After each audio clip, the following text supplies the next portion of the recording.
আসসালামু আলাইকুম। একটি হৃদয় বিদারক ঘটনা ঘটে গেল ঈদ পরবর্তী সময়। একটি যাত্রীবাহী বাস ফেরিতে ওঠার সময় কি নির্মমভাবে নদীতে ডুবে গেল। প্রায় সব যাত্রীগুলোই বাসে ছিল। ফেরিতে ওঠার সময় সাধারণত যাত্রীরা বাসের মধ্যেই থাকে। 2-4 জন হয়তো বা নেমেছিল। সব যাত্রীসহ বাসটা নদীতে পড়ে গেল। কি নির্মম মৃত্যু! ভয়াবহ এক দুর্ঘটনা।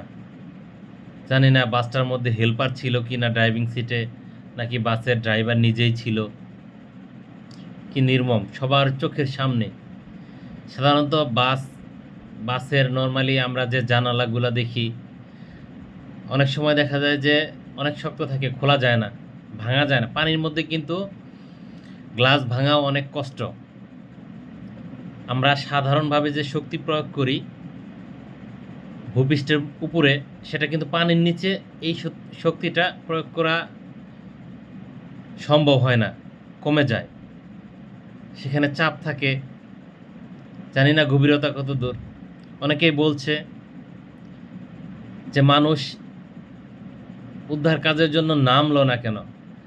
আসলে আমি একটা কথা মনে করি, উদ্ধার কাজের জন্য প্রয়োজনীয় প্রশিক্ষণ না থাকলে আবেগ দিয়ে কিন্তু উদ্ধার কার্যক্রম পরিচালনা করা সম্ভব না।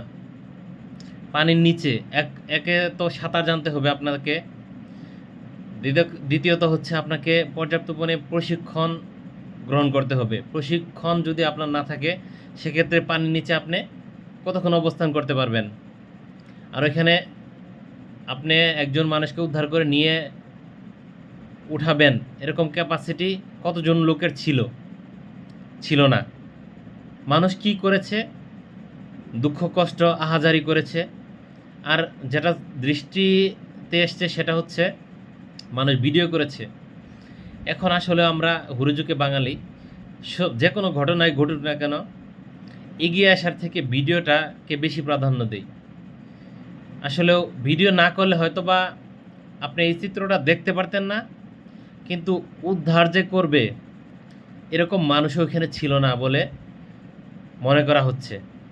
কিন্তু অনেকে আবার বলে যে ভিডিও করা বাদ দিয়ে ওখানে উদ্ধার করা উচিত ছিল।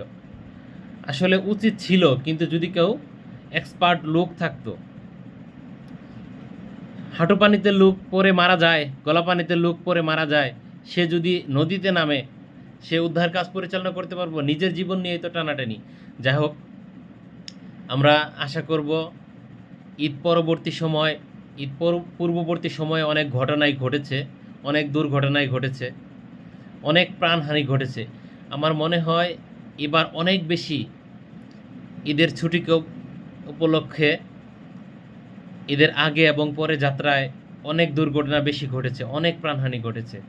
আল্লাহ, তুমি এই পরিবারগুলোকে ধৈর্য ধারণ করার তৌফিক দাও আল্লাহ, এবং যারা মৃত্যুবরণ করেছে তাদেরকে তুমি আল্লাহ জান্নাত নসিব করো আল্লাহ।